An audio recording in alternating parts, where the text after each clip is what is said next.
The magistrate of 10 years, through her attorney Nigel Hughes, took the Judicial Service Commission to court after she felt that she is being victimized. In a recent interview with the attorney, he explained that before the matter was taken to the High Court, he wrote to the Judicial Service Commission and found out that there were several procedural breaches with the sacking of his client. There was only one person who was leveling the allegations against Ms. Chandan.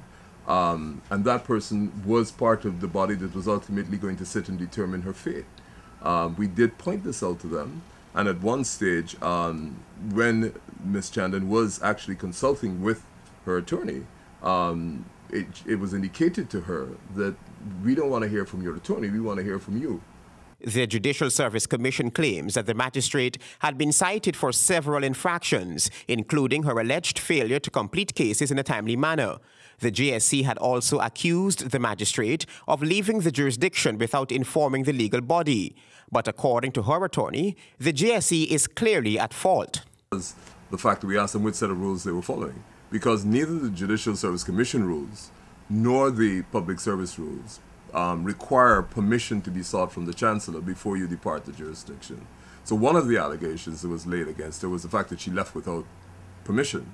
And we specifically pointed that out to them and said, look, there's no rule in either of these that says that we have to get permission before we leave Guyana from the Chancellor. And they said, well, it's a matter of standard practice which the magistrate had adhered to.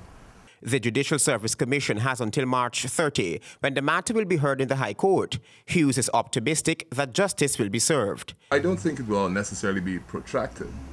All we want is it to be ventilated, because the only body over which the Judicial Service Commission does not exercise any impact or influence over their promotional prospects is the Caribbean Court of Justice.